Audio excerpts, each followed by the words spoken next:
حکومت کو حاصل کرنے کے لیے انسرجنسی میں تھے، لیکن بہت سے ٹیررسٹ گروپس وہاں پہ، جس میں پہلے القاعدہ ہوا کرتی تھی، بعد میں داعش بھی آئی، پھر ریجنل ٹیررسٹ گروپس میں T T P, B L A اور چائنا سے ریلیٹڈ ایک ای ٹی آئی ایم کا گروپ ہے، آئی ایم یو، تو بہت سے گروپس موجود تھے۔ ٹی ٹی پی اور بی ایل اے چونکہ پاکستان کو ٹارگٹ کرتی رہی ہیں، تو پاکستان پچھلی حکومتوں سے بھی ان ٹچ تھا کہ جی ان گروپس کی کارروائیوں کو روکنے میں پاکستان کی مدد کریں اور پاکستان میں ان کے داخلے کو روکا جائے۔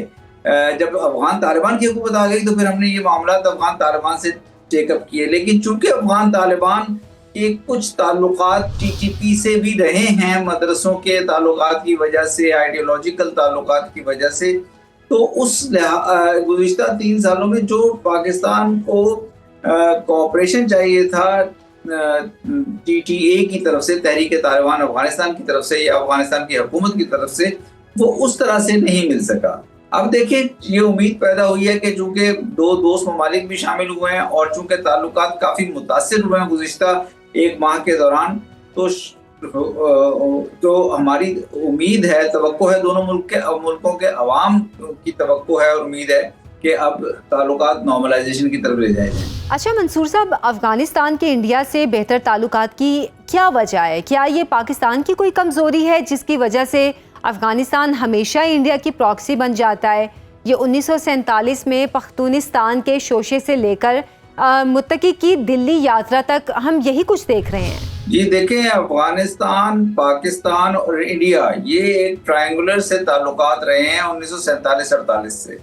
اور 47-48 میں بھی جو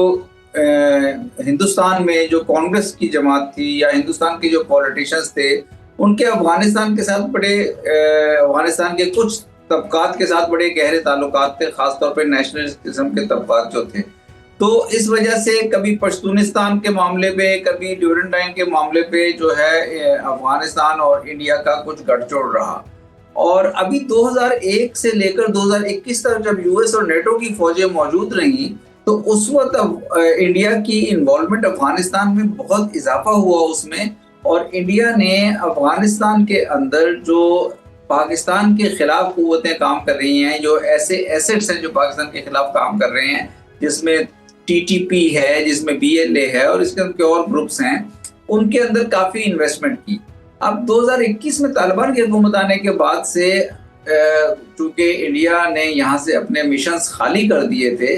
تو انڈیا کا اتنا عمل دخل نہیں تھا۔ لیکن جب بھی پاکستان اور افغانستان کے تعلقات میں کہیں بریک آئے گی، گیپ آئے گا، تو اس گیپ کا فائدہ، اس ویکیوم کا فائدہ ہمیشہ انڈیا کو ہوتا ہے، اور انڈیا پھر افغان طالبان کے ساتھ اپنے تعلقات، افغانستان کے اندر کے ساتھ اپنے تعلقات کو اس نہج پہ بلڈ کرنے کی کوشش کرتا ہے کہ وہ پاکستان کو بھی نقصان پہنچا سکے اور انڈیا اور افغانستان قریب ہو سکیں۔ تو اس موقع پہ بھی انڈیا نے اسی قسم کا رویہ شو کیا ہے۔ جب پاکستان اور انڈیا کا اپنا ایک کلیش ہوا تو اور اس میں انڈیا کو کافی سکی کھانی پڑی، تو اس کے بعد انڈیا نے اب یہ موقع دیکھتے ہوئے کہ پاکستان اور افغانستان میں ٹیررزم کے معاملے پہ گیپس آ رہے ہیں، تو انہوں نے افغانستان کو سپورٹ دینے کی بات کی ہے اور افغانستان کے ساتھ دوبارہ اس قسم کی ریلیشن شپ میں جانے کی بات کی ہے جو یو ایس اور نیٹو کے دوران تھی۔ میرا خیال ہے اگر پاکستان اور افغانستان اپنی بائیلیٹرل ریلیشن شپ پہ کامیابی سے کام کر لیں تو پھر انڈیا کو ان ڈیزائنز میں کامیابی نہیں ہوگی۔ تو اس لیے جو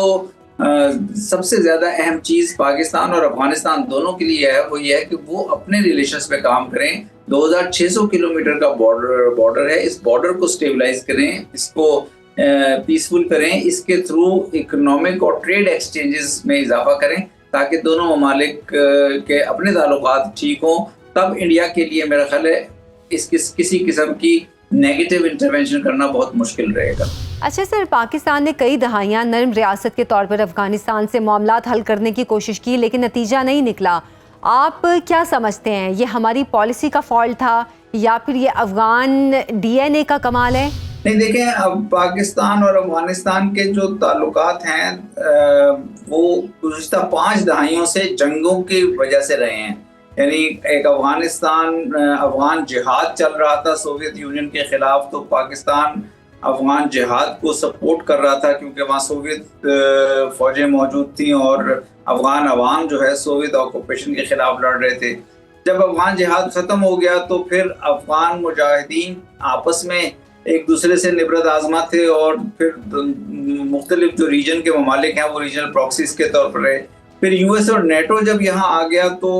Afghan Taliban U S NATO کے خلاف انسرجنسی کر رہے تھے، تو پاکستان اور افغانستان کا بارڈر ریجن ایک دفعہ پھر ملیٹنسی اور ٹیررزم اور انسرجنسی کی آماجگاہ بن گیا۔ تو میرا خیال ہے کہ یہ جو اب چونکہ وہاں پہ کوئی فورن فورسز نہیں ہے 2021 سے لے کر اب تک، تو ایک ایسا موقع موجود ہے جو پاکستان بھی افغان طالبان کی حکومت سے بار بار ٹیک اپ کرنے کی کوشش کرتا رہا ہے اور کر رہا ہے کہ اب چونکہ غیر ملکی فوجیں موجود نہیں ہیں تو ہماری صرف ایک یہ اپیل ہے کہ جو ملیٹنٹ گروپس ہیں یا جو ٹیررسٹ گروپس ہیں لائک ٹی ٹی پی یا بی ایل اے جو پاکستان کو ڈی اسٹیبلائز کرنا چاہتے ہیں، ان کا اپنا ایجنڈا ہے پاکستان سے متعلق، تو وہ ان کو وہاں پر اپنے نہ دیا جائے، ان کو سپورٹ نیٹ ورک نہ دیا جائے افغانستان کے اندر۔ اور پھر پاکستان کے اندر بھی ان گروپس کے خلاف ایک اسٹرگل کا سامنا ہے۔ تو اس وجہ سے یہ جو حالات تھے ان کی وجہ سے میرا خیال دونوں جو ریاستوں کے تعلقات ہیں وہ اس طرح سے نہیں بن سکے جس طرح اسٹیٹ ٹو اسٹیٹ ریلیشنز عام ریاستوں میں ہوتے ہیں، لیکن کوشش اس موقع پہ یہی ہونی چاہیے اب جب کہ ہم افغانستان کے ساتھ انگیجڈ ہیں اور اب ہمارے مذاکرات دوبارہ سے سٹارٹ ہوئے ہیں قطر اور ترکی کی وساطت سے، تو ہمیں ان کے ساتھ ریاستی تعلقات اسٹیٹ ٹو اسٹیٹ ریلیشنز کی طرف جانا چاہیے۔ آج اگر طالبان کی حکومت ہے ان کے ساتھ بھی ہمارے اسٹیٹ ٹو اسٹیٹ ریلیشنز ہونے چاہیے، اگر طالبان کے بعد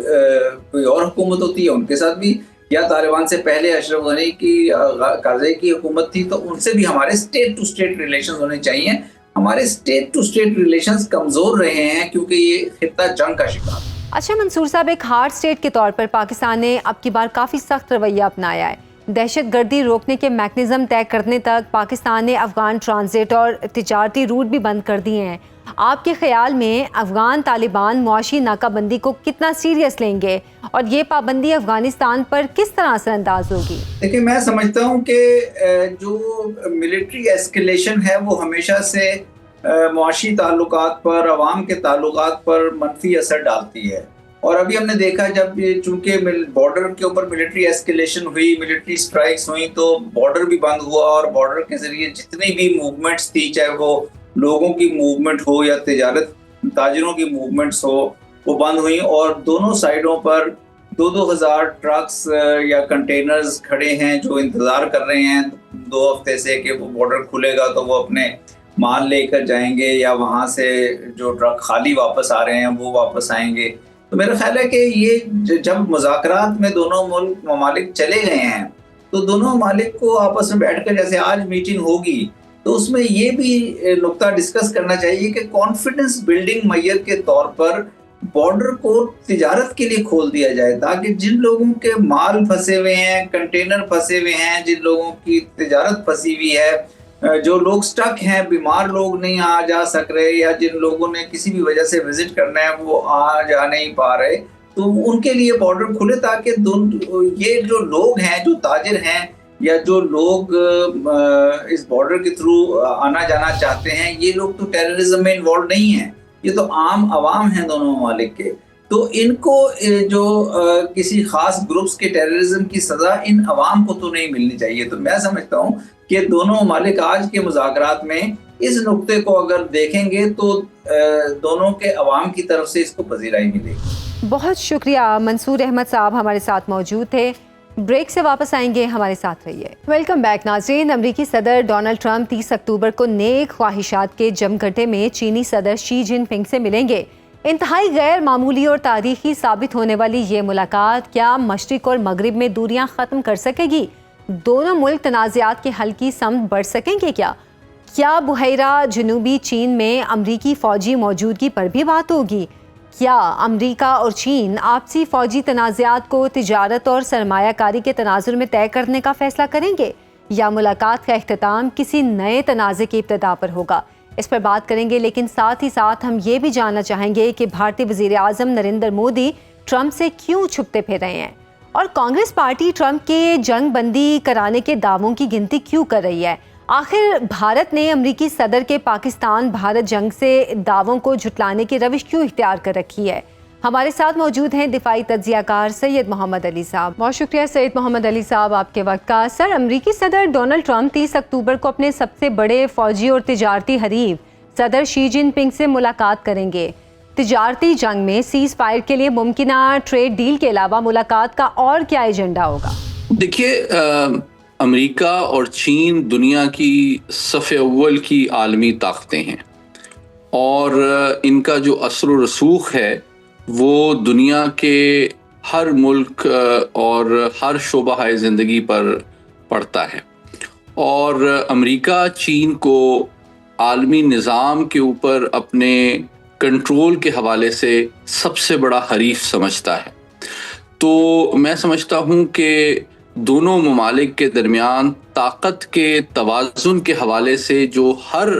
ڈومین یا شعبہ ہے اس کے حوالے سے انٹرسٹ پایا جاتا ہے۔ تو اس تصویراتی جو کمپٹیشن ہے یا اسٹریٹجک کمپٹیشن ہے، اس کو اس انداز میں مینج کرنا کہ کوئی عالمی تصادم یا عالمی جنگ سے بچا جا سکے اور دونوں ممالک جو ہیں اپنے وائٹل قومی سلامتی کے جو مفادات ہیں ان کو بھی برقرار رکھ سکیں، اس لیے میں سمجھتا ہوں کہ اس میں گریٹ پاور کا جو پولیٹکس کا نظام ہے، ورلڈ آرڈر ہے، عالمی اداروں کا جو رول ہے، انٹرنیشنل کانفلکٹ ریزولوشن میں انٹرنیشنل لاء کا جو عمل دخل ہے، فری ٹریڈ کے حوالے سے جو چین اور امریکہ کی سوچ میں اختلاف پایا جاتا ہے، وہ ٹیرف کا معاملہ، چین کے لیے امریکہ دنیا کی سب سے بڑی تجارتی منڈی بھی ہے۔ پھر اسی طرح ٹیکنالوجی میں بہت سے ایسے ایکسپورٹ کنٹرول رجیمز ہیں جس میں مغربی دنیا کا ایک طرح سے تسلط ابھی بھی برقرار ہے، اور چین اس کو ایک غیر منصفانہ نظام سمجھتا ہے۔ تو ٹیکنالوجی ہو یا ریئر ارتھ منرلز ہوں یا انرجی سیکیورٹی ہو یا میری ٹائم سیکیورٹی ہو یا کلائمیٹ چینج ہو، میں سمجھتا ہوں دنیا کے عالمی مسائل میں شاید ہی کوئی ایسا مسئلہ ہو جس کو یہ دونوں ملک جو ہیں جس پہ اثر انداز بھی نہیں ہو سکتے اور ساتھ ہی ساتھ اس میں دلچسپی بھی رکھتے ہیں۔ لیکن بہت ضروری ہے عالمی امن اور استحکام کے لیے کہ یہ دونوں ملکوں کے لیڈرز کی ملاقات جو ہے وہ پیش خیمہ ثابت ہو، اختلاف رکھنے کے باوجود جو اشتراک یا تعاون کی کوششوں کے ذریعے ان مسائل کو حل کرنے کی جانب یہ دونوں ملک بڑھیں، بجائے یہ کہ ان کے درمیان اختلافات اتنے شدید ہو جائیں کہ دنیا جو ہے دو دھڑوں میں بھی تقسیم ہو اور امن اور استحکام کو عالمی سطح پہ نقصان بھی پہنچے۔ اچھا، امریکہ چین تعلقات میں بہتری کے کتنے آثار ہیں، اور آپ کے خیال میں ٹریڈ اینڈ انویسٹمنٹ کے 1 پوائنٹ ایجنڈے پر بیجنگ واشنگٹن میں معاملات سلجھنا شروع ہوئے، پاکستان پر اس کے کیا اثرات مرتب ہوں گے؟ اور پاکستان دونوں ملکوں کا قریبی پارٹنر بھی ہے۔ دیکھیے، پاکستان نے اپنی تاریخ میں کئی اہم مواقع پہ عالمی طاقتوں کے درمیان مسائل کو کم کرنے اور دونوں طاقتوں کو قریب لانے میں بڑا کلیدی کردار ادا کیا ہے۔ آپ کو یاد ہوگا کہ ہنری کسنجر صاحب جو ہیں 1971 میں پاکستان کی سہولت کاری کے نتیجے میں پہلی دفعہ امریکہ سے چین کا انہوں نے دورہ کیا تھا، جس کے نتیجے میں چین امریکہ کے قریب آیا، اور چین آج بھی پاکستان کی اس کاوش کا شکر گزار رہا ہے۔ تو میں سمجھتا ہوں پاکستان کے پاس بڑا تجربہ موجود ہے سفارتی سطح پہ عالمی طاقتوں کے درمیان مسائل کو کم کرنے میں۔ تو میں امید کرتا ہوں کہ پاکستان جو ہے اب بھی دونوں ممالک کو قریب لانے میں، غلط فہمیوں کو دور کرنے میں اپنا رول پلے کرے گا، کیونکہ پاکستان خود بھی یہ سمجھتا ہے کہ عالمی مسائل کا حل جو ہے وہ مذاکرات اور تعاون سے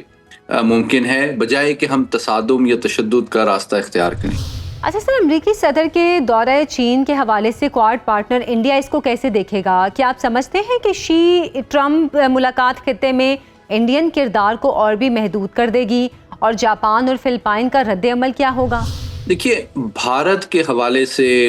امریکہ کی سوچ اور سمجھ میں کافی مثبت اور حقیقت پسندانہ تبدیلی آئی ہے، اور آپ نے دیکھا کہ نہ صرف ٹیرف کے حوالے سے انہوں نے بہت سخت اقدامات کیے ہیں بھارت کے حوالے سے، بلکہ ساتھ ہی ساتھ انہوں نے بھارت کی جو پراکسی ہے BLA اور مجید بریگیڈ، جو کہ پاکستان میں بلوچستان میں خصوصاً دہشت گردی میں ملوث رہی ہے، اس کو بھی ایک دہشت گرد تنظیم امریکی دفتر خارجہ نے قرار دیا ہے، جو کہ اس بات کا ثبوت ہے کہ اب پاکستان مخالف جو دہشت گرد تنظیمیں ہیں ان کو امریکہ بھی اپنے قومی سلامتی اور مفادات کے لیے ایک خطرہ سمجھتا ہے، تو یہ بڑی خوشائند بات ہے۔ تیسری بات یہ کہ دہشت گردی کا مرکز افغانستان دوبارہ سے بن چکا ہے، جس کے بارے میں پاکستان کو تو تشویش ہے ہی، لیکن امریکہ کو بھی اس تشویش کا سامنا ہے، جس کا مطلب یہ ہے کہ اگر بھارت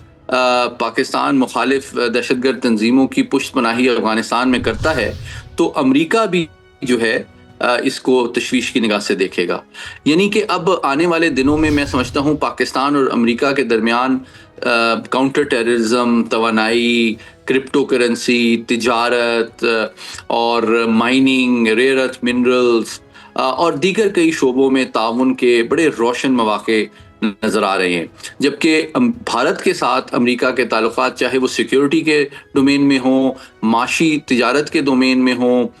یا ٹیکنالوجی کے ڈومین میں ہوں، یا کاؤنٹر ٹیررزم کے ڈومین میں ہوں، ان تمام معاملات میں میں دیکھ رہا ہوں کہ ان کے درمیان اعتماد اور تعاون میں کمی آ رہی ہے۔ اچھا سید علی صاحب، پاک بھارت جنگ سے پہلے بھارت امریکہ کی انڈو پیسیفک اسٹریٹجی کا اہم کھلاڑی رہا، لیکن صدر ٹرمپ کی آسیان آمد سے امریکہ اور آسیان دفاعی معاہدے کا امکان بھی ہے۔ ایسی صورت میں انڈیا کا علاقے کی تھانہ داری کا رہا سہا کردار بالکل ختم نہیں ہو جائے گا؟ دیکھیے، میں سمجھتا ہوں اس وقت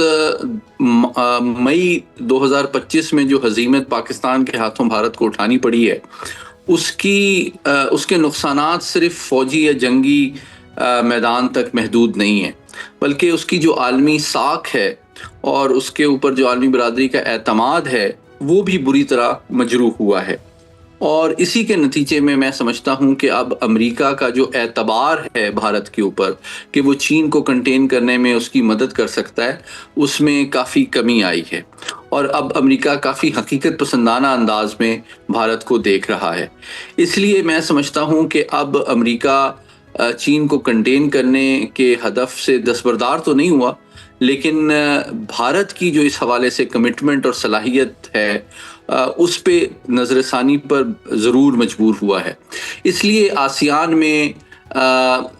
وزیر اعظم مودی کا پرسنلی شریک نہ ہونا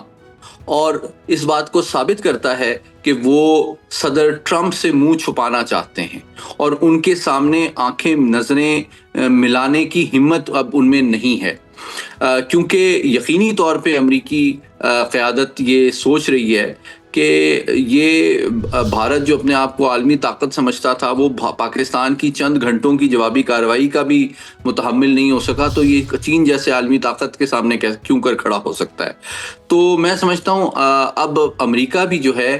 اور ممالک کے ساتھ تعاون کا خواہاں ہے، اور صرف بھارت کے اوپر بڑے پیمانے پہ بھروسہ کرنا جو ہے اس کو اب موجودہ ٹرمپ انتظامیہ ایک تصویراتی اور تاریخی غلطی سمجھتی ہے، جس کے نتیجے میں اب وہ آپ دیکھ رہے ہیں کہ بھارت پر معاشی، توانائی، تجارت، ٹیرف اور دیگر معاملات پر بھی کافی دباؤ ڈال رہے ہیں، جس کے نتیجے میں بھارت بھی جو ہے اب اور جانب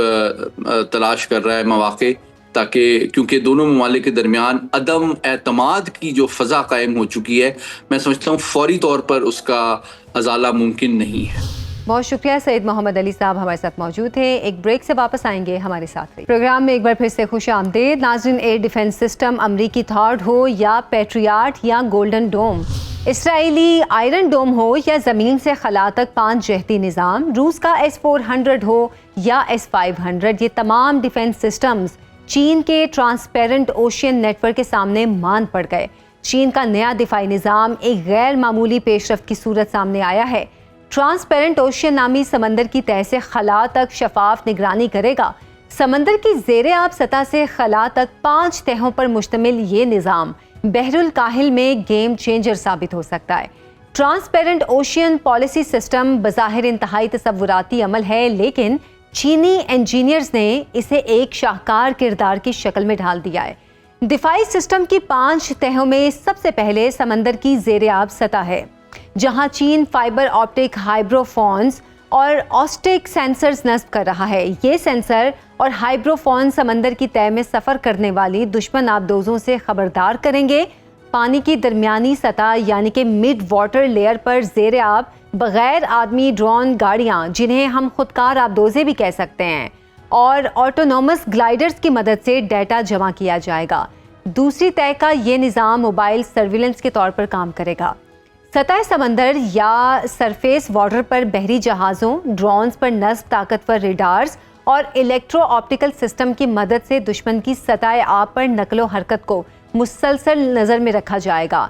ایریل لیئر یا فضائی تہہ میں نگرانی کا نظام بیلون بیسڈ سینسرز، میری ٹائم ایئر کرافٹ اور اعلیٰ کارکردگی کے حامل ڈرونز کی مدد سے فضائی نگرانی کی جائے گی۔ دفاعی نظام کی 5ویں اور آخری تہہ اسپیس لیئر ہے، جس میں زمین سے خلا تک کی نگرانی کے لیے طاقتور گیفون اور یوگان نامی چینی فوجی سیٹلائٹ سے حاصل ہونے والے ریئل ٹائم امیجز اور سگنلز انٹیلیجنس فراہم کرتے ہیں، جن کی مدد سے خلا سے زمین تک کی شفاف نگرانی ممکن ہوتی ہے۔ امریکی دفاعی جریدے نے انکشاف کیا ہے کہ چین نے transparent ocean network system کو جنوبی چین کے گہرے پانیوں میں مرحلہ وار انسٹال کرنا شروع کر دیا ہے۔ چین کا ٹرانسپیرنٹ اوشین نیٹ ورک دراصل خلا، زمین اور سمندر کی گہرائی تک نگرانی کے فعال نظام پر دسترس کے منصوبے کا حصہ ہے۔ نئے چینی ڈیفنس سسٹم کو بحر الکاہل اور جنوبی بحیرہ چین کے پانیوں میں امریکہ کی نیوکلیئر آبدوزوں کے لیے سب سے بڑا خطرہ قرار دیا جا رہا ہے۔ امریکی آبدوزیں اب تک چینی سرویلنس سسٹم کے لیے غیر مرئی تھیں، لیکن ٹرانسپیرنٹ اوشین نیٹ ورک اپنی کامیابی کی صورت امریکی نیوکلیئر آبدوزوں کو بے نقاب کر دے گا۔ اس پر بات کریں گے، ہمارے ساتھ موجود ہیں ریئر ایڈمرل ریٹائرڈ فیصل شاہ صاحب۔ بہت شکریہ سر آپ کے وقت کا۔ سمندر کی انتہائی گہرائی سے خلا تک کی نگرانی کا نیا چینی defence system transparent ocean network کیا جنوبی بحیرہ چین میں امریکی فوجی موجودگی کے خلاف گیم چینجر ثابت ہو سکتا ہے؟ جی بہت شکریہ مجھے پروگرام میں لینے کا۔ پہلے تو اس کا بیک گراؤنڈ دیکھ لیں کہ یہ سسٹم بنایا کیوں گیا ہے۔ دیکھیے چین کا جو بڑھتا ہوا اقتصادی اثر و رسوخ ہے، اس کو روکنے کے لیے یونائٹڈ اسٹیٹس نے 2019 میں ایک U S Indo Pacific strategy کے نام سے اسٹریٹجی نکالی، جو کہ سی بیس اسٹریٹجی ہے، اور اس کا مقصد ہے کہ انڈین اور پیسیفک اوشنز، ان دونوں میں مختلف لائک مائنڈڈ ممالک کے ساتھ مل کے چھوٹے چھوٹے گروپس بنائے جائیں، تاکہ وہ گروپس ان کو سپورٹ کیا جائے، اور وہ گروپس جو ہیں وہ چائنا کو چیلنج کریں اور اس کا جو بڑھتا ہوا اثر و رسوخ ہے اس کو روکا جا سکے۔ تو اس میں بہت سارے گروپس ہیں۔ اس میں آپ نے ایک کوڈ کا نام سنا ہوگا، کوڈریلیٹرل سیکیورٹی ڈائلاگ کے نام سے ہے۔ ایک اس میں گروپ ہے جس کا نام ہے اوکس، آسٹریلیا، یو کے اینڈ یو ایس۔ اور اس اوکس کے تحت یو کے اور یو ایس نے آسٹریلیا کو نیوکلیئر سبمرینز دینی ہے۔ جب یہ آسٹریلیا کو نیوکلیئر سبمرینز آفر کی گئی تو اس وقت تک آسٹریلیا فرانس کے ساتھ ایک اسکارپین سبمرینز کا معاہدہ طے کر چکا تھا، اور اس نے پھر وہ معاہدہ کینسل کیا، جس کی وجہ سے آپ کو یاد ہوگا کہ فرانس اور آسٹریلیا کے درمیان ایک ڈپلومیٹک تناؤ بھی پیدا ہو گیا۔ تو لیکن آسٹریلیا نے ان سبمرینز کا کانٹریکٹ کینسل کر دیا، اور یہ جو اوکس کے تحت سبمرینز ملنی ہیں یہاں ایگریمنٹ کر لیا۔ اب یہ سبمرینز کیوں پرووائڈ کی جا رہی ہے؟ یہ سبمرینز اس لیے دی جا رہی ہیں کہ آسٹریلیا ان سبمرینز کو یوز کرے اور ساؤتھ چائنا سی میں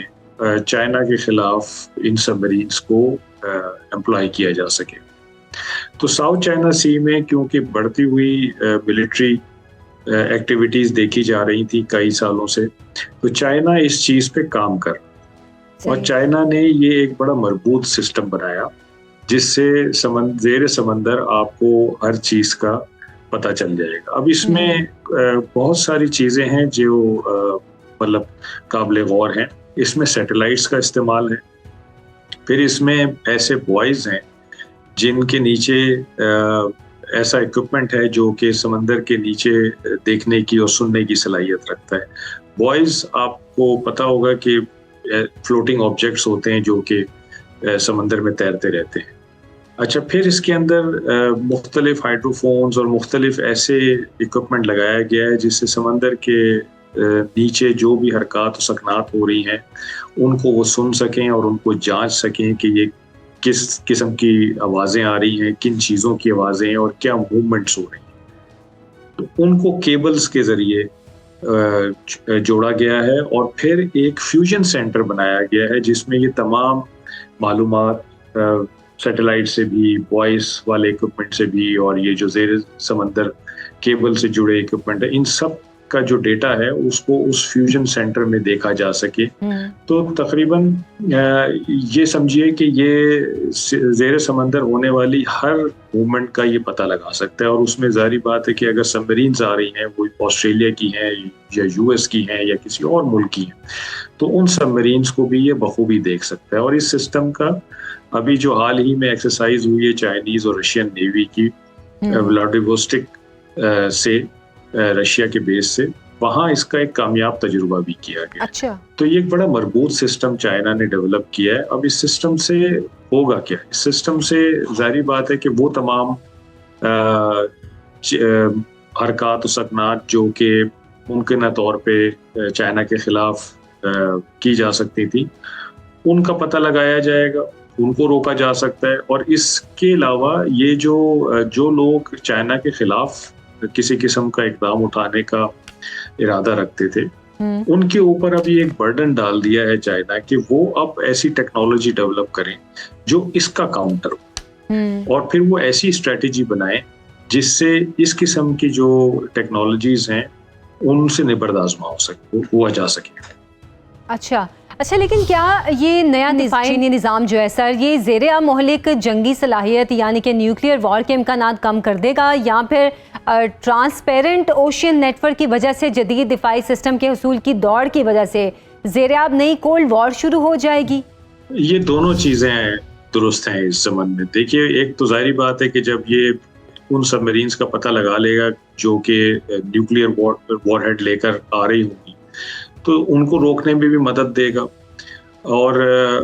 جو سبمرین نیوکلیئر وار ہیڈ لے کے جاری ہوتی ہے, اس کا سب سے بڑا اس کا ترہ امتیاز یہ ہوتا ہے کہ وہ پکڑی نہ جائے جی. تو اگر اس کے پکڑے جانے کے چانسز بڑھ گئے ہیں تو اس کا مطلب ہے کہ وہ سبمرین خطرے میں آ گئی ہے. تو ظاہری بات ہے کہ وہ ایسے اقدام کرنے سے گریز کریں گے. لیکن میں نے جیسے کہا کہ یہ ایک برڈن ہے ان لوگوں پہ جو کہ اس قسم کی نیت رکھتے تھے کہ اب ان کو اس کا کاؤنٹر ایک سسٹم نکالنا پڑے گا. تو یہ ایک آرمز ریس میں تبدیل ہو جائے گا, اور اس کا کاؤنٹر نکالیں گے, پھر چائنا اس کا کاؤنٹر نکالے گا, پھر یہ اس کا کاؤنٹر نکالے گا. تو یہ ظاہری بات ہے کہ یہ چیز اب بڑھتی چلی جائے گی. بالکل. اچھا فیصل صاحب, کیا ٹرانسپیرنٹ اوشین نیٹ ورک دنیا بھر میں چین کی بحری بالادستی کا اظہار ہم اس کو کہیں؟ کیونکہ زمینی اور فضائی بالادستی تو ساری دنیا جانتی ہے چین کی کہاں پہ ہے, اب اس کو بحری بالادستی کی طرف ایک نیا رخ کہیں؟ دیکھیے, چین نے یہ کوئی 70 کی دہائی میں بڑا لیٹ شروع کیا یورپینز اور یو ایس کے مقابلے میں, لیکن تب سے انہوں نے اپنی جو نیول کیپیبلٹی تھی اس میں انویسٹمنٹ شروع کر دی, بڑی ہیوی انویسٹمنٹ شروع کر دی, اور بڑی تیزی سے یہ اس میں آگے بڑھنے لگے. اور 2015 میں چین نے یو ایس کو کراس کر لیا سائز آف نیویز میں, یعنی چینی نیوی جو ہے وہ یو ایس نیوی سے نمبرز کے حساب سے 2015 میں بڑی ہو گئی تھی. اچھا. ٹنیج کے حساب سے اگر آپ دیکھیں, یعنی کس کے بڑے زیادہ شپس ہیں, تو اس حساب سے یو ایس ابھی بھی آ گئی. لیکن جس حساب سے چائنا اپنے انویسٹمنٹ کر رہا ہے اپنی سمندری فوج میں اور اپنے میری ٹائم کیپیبلٹی میں, تو وہ ظاہری بات ہے کہ اس سے یہ لگتا ہے کہ کچھ سالوں میں شاید وہ ٹنیج میں بھی یو ایس سے آگے نکل جائیں. بالکل. تو اور چائنا نہ صرف یہ کہ اپنے پلیٹ فارمز میں انویسٹمنٹ کر رہا ہے, اس سسٹم سے ہمیں پتہ چلا ہے کہ چائنا اپنے ڈیفینسو میجرز میں بھی انویسٹمنٹ کر رہا ہے. تو ظاہر چائنا کی جو آپ نے بالکل صحیح کہا کہ جو ایک بالادستی ہے وہ اس سے ہمیں نظر آتی ہے سمندر میں بھی۔ اچھا فیصل صاحب، کیا بحیرہ ہند میں چینی دفاعی نظام کے سینسرز کی تنصیب بین الاقوامی سمندروں میں بھارت کی تصویراتی آزادی کو متاثر کرے گی؟ جی میں نے جیسے کہا کہ یہ تو کسی بھی ملک کی کوئی بھی اگر سبمرین اس علاقے میں جائے گی تو وہ پکڑی جائے گی، اس کا پتہ چل جائے گا۔ تو وہ بھارت ہو، آسٹریلیا ہو، یو ایس ہو، یو کے ہو، فرانس ہو، کوئی بھی ہو، ان کی سبمرینز وہاں پہ پکڑی جائیں گی، کیونکہ یہ سسٹم یہ تو نہیں دیکھ رہا کہ یہ اس نے صرف آسٹریلیا کی سبمرینز کو پکڑنا ہے یا یونائٹڈ اسٹیٹس کی سبمرین کو پکڑنا ہے، اس نے تو کسی بھی سبمرین کو پکڑنا ہے۔ تو اگر کسی بھی کوئی بھی زیر آب سبمرین ہوگی یا انمینڈ ویسل ہوگا، وہ سب اس کی ضد میں آ جائیں گے اور پکڑے جائیں گے۔ اچھا فیصل صاحب، بحیرہ عرب میں چینی اور پاکستانی نیوی پیٹرولنگ اور سرویلنس کے مشترکہ آپریشنز انجام دیتے ہیں، اور یہ خبریں بھی ہیں کہ نئے سسٹم کے سینسرز گوادر کے سمندر میں بھی نصب کیے جائیں گے۔ اس حوالے سے آپ کیا بتائیں گے؟ دیکھیے، کولیبریشن تو دونوں نیویز میں رہتا ہے اور رہا ہے اور رہے گا بھی آئندہ، اور یہ جو کولیبریشن ہے یہ پاکستان کی ہمیشہ سے ایک کاوش رہی ہے کہ ہم کولیبریٹو اسٹریٹجی پہ کام کریں، یعنی ہم دوسری جو نیویز ہیں ان کے ساتھ مل کے کام کریں، کیونکہ سی پہ جو چیلنجز ہیں وہ کوئی ایک نیوی اس سے نبرد آزما نہیں ہو سکتی، تمام نیویز کو مل کے ان چیلنجز کا مقابلہ کرنا پڑتا ہے۔ تو اس زمن میں پاکستان چائنا کے ساتھ یا باقی ملکوں کے ساتھ بھی پیٹرولنگ کیا ایکسرسائزز بھی کرتے ہیں، ایک دوسرے کی پورٹس وزٹ بھی کرتے ہیں۔ تو جو تعاون ہے دونوں نیویز میں وہ تو ظاہری بات ہے کہ کافی اچھے معیار پہ ہے اور آگے بھی اچھے معیار پہ بڑھے گا۔ یہ کہنا ابھی شاید قبل از وقت ہوگا کہ یہ سسٹم کوئی گوادر کے یا پاکستان کے پانیوں میں بھی نصب کیا جائے گا یا نہیں۔ آئی تھنک یہ ابھی قبل از وقت ہے، کیونکہ ابھی تو چائنا نے ٹیسٹنگ کی ہے اور اس سسٹم کو پروف کیا ہے، تو ابھی چائنا اس سسٹم کو سب سے پہلے تو اپنے پاس لگائے گا اپنے دفاع کے لیے۔ ٹھیک ہے، بہت بہت شکریہ ریئر ایڈمرل ریٹائرڈ فیصل شاہ صاحب ہمارے ساتھ تھے۔ پروگرام سے آج کے لیے اتنا ہی، مجھے اجازت دیں، اللہ حافظ۔